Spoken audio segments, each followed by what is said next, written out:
Assalamualaikum warahmatullahi wabarakatuh. Bismillah walhamdulillah wassalatu wassalamu ala rasulillah wa ala alihi wa sahbihi wa mawalah.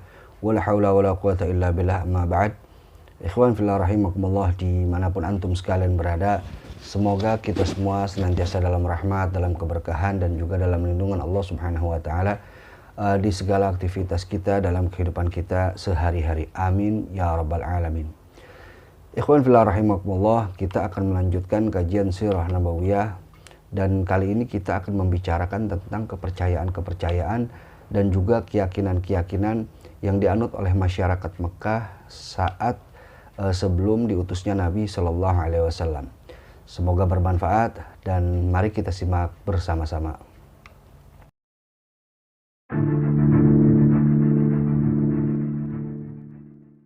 Ikhwan fillah rahimakumullah, dalam hal kepercayaan dan keyakinan, mayoritas bangsa Arab, khususnya masyarakat Mekah kala itu, mengikuti dakwah dari Nabi Ismail alaihissalam yang melanjutkan dakwah ayahnya, yakni Nabi Ibrahim alaihissalam. Yang intinya mereka ini mengesahkan Allah, mentauhidkan Allah, menyembahnya, dan menjalankan syariatnya serta memeluk agamanya. Nah, seiring waktu berjalan, banyak dari mereka yang mulai lalai dan merubah-rubahnya dan bahkan meninggalkan ajaran tersebut. Walau demikian, masih ada di antara mereka yang menjalankan syariat itu, dan juga masih tampak beberapa sisa-sisa syiar-syiar agama yang dibawa oleh Nabi Ibrahim alaihissalam di tengah-tengah mereka. Hingga muncullah seorang yang bernama Amir bin Luhai dari suku Khuza'ah, yakni salah satu suku yang sempat menguasai Mekah di masa lalu.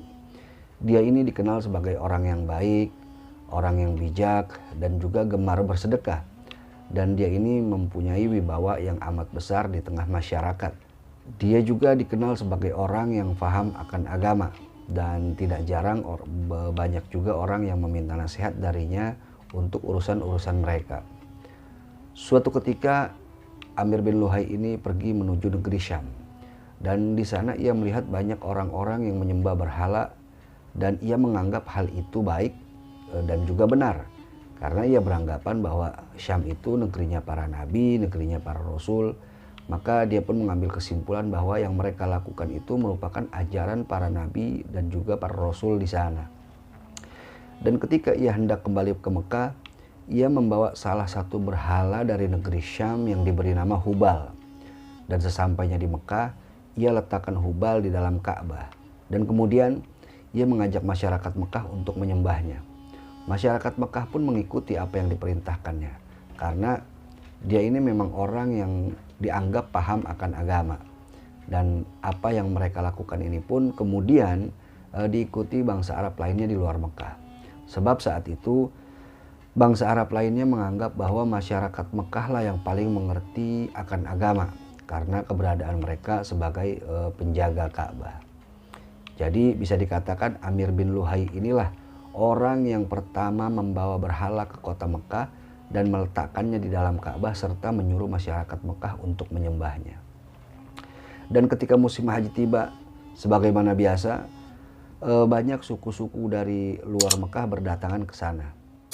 Saat itu Amir bin Luhai memberikan berhala-berhala kepada mereka untuk dibawa ke tempatnya masing-masing.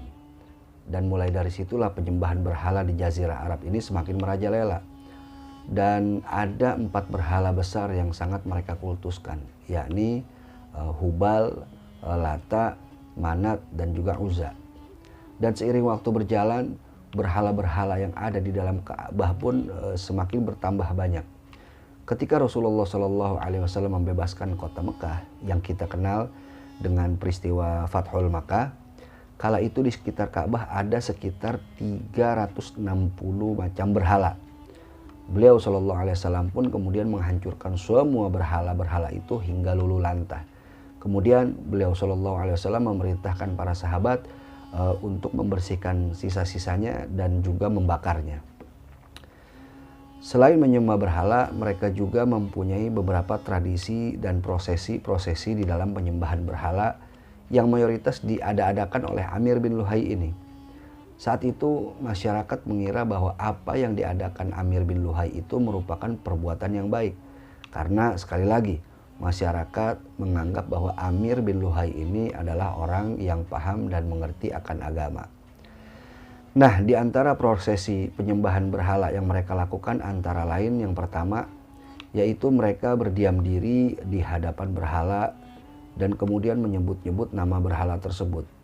Dan juga mereka meminta tolong ketika mereka menghadapi kesulitan dan sekaligus mereka berdoa kepada berhala-berhala itu agar memenuhi hajat-hajat mereka dengan keyakinan bahwa berhala-berhala itu bisa memberikan apa yang mereka wujudkan dan apa yang mereka inginkan. Nah, yang kedua yaitu mereka bertawaf mengelilingi berhala-berhala itu dan kemudian bersimpuh serta bersujud di hadapannya.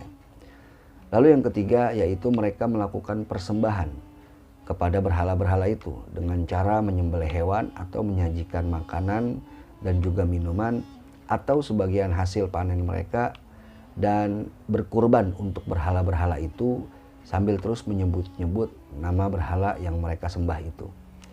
Kemudian yang keempat yaitu mereka bernazar untuk memberikan sebagian hasil dari tanaman atau ternak mereka untuk berhala-berhala tersebut. Selain itu ada juga hewan-hewan tertentu yang mereka anggap layaknya berhala. Hewan itu tidak boleh ditunggangi, tidak boleh dicabut bulunya, tidak boleh diganggu, apalagi disembelih. Dan hewan-hewan itu dibiarkan begitu saja dan tidak boleh digunakan untuk kepentingan apapun kecuali untuk kepentingan ritual-ritual tertentu. Selain itu, mereka juga mempunyai ritual lainnya, yakni mengundi nasib dengan Al-Azlam. Al-Azlam ini merupakan anak panah yang tidak ada bulunya. Al-Azlam tersebut ada 3 macam. Yang pertama bertuliskan ya, yang kedua bertuliskan tidak, dan yang ketiga bertuliskan diabaikan.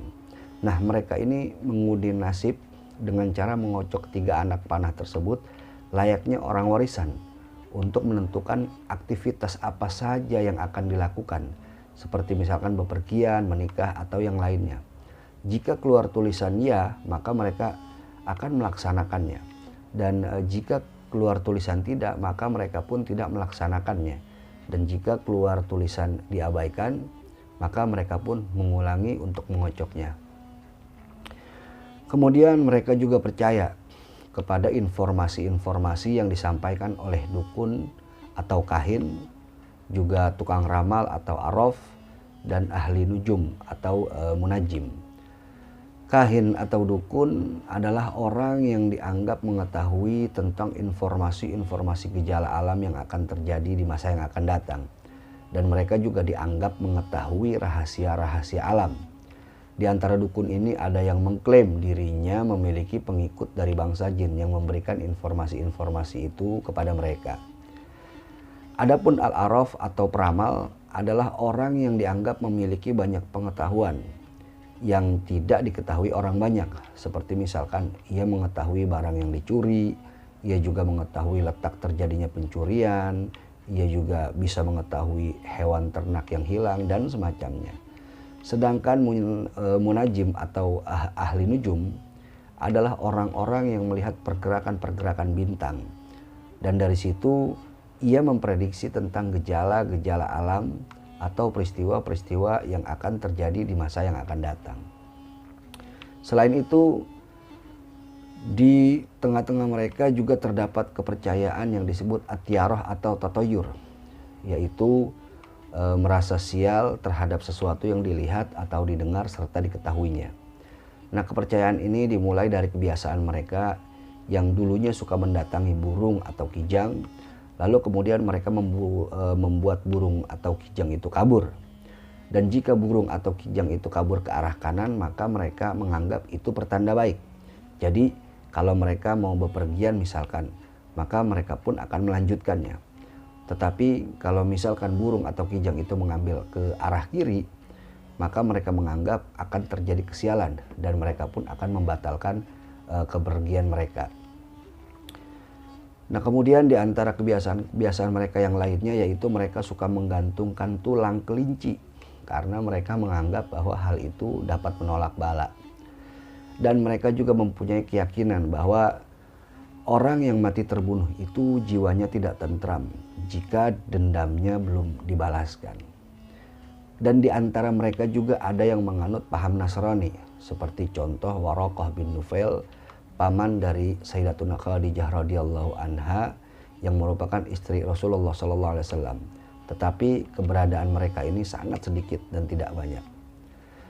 Walaupun sedemikian rupa kepercayaan dan keyakinan masyarakat Mekah saat itu, tapi di tengah-tengah mereka masih ada orang-orang yang memegang ajaran daripada Nabi Ibrahim alaihissalam. Dan mereka tidak meninggalkan beberapa ajaran-ajaran Nabi Ibrahim alaihissalam seperti misalkan berhaji dan mempersembahkan kurban. Nah, itulah berbagai macam keyakinan dan juga kepercayaan yang dianut masyarakat Arab atau masyarakat Mekah khususnya pada saat sebelum datangnya Islam. Nah, ikhwan fillah rahimakumullah, untuk sementara kita cukupkan pembahasan kita kali ini, dan insya Allah kita akan lanjutkan di episode selanjutnya. Semoga bermanfaat. Wallahu a'lam bishawab. Jika menurut Anda konten ini bermanfaat, jangan lupa subscribe channelnya, share videonya, dan terima kasih atas segala perhatian. Mohon maaf atas segala kekurangan dalam penyampaian. Insya Allah kita bertemu di lain kesempatan. Hadani Allah wa iyyakum ila siratil mustaqim. Wal afu minkum. Wassalamualaikum warahmatullahi wabarakatuh.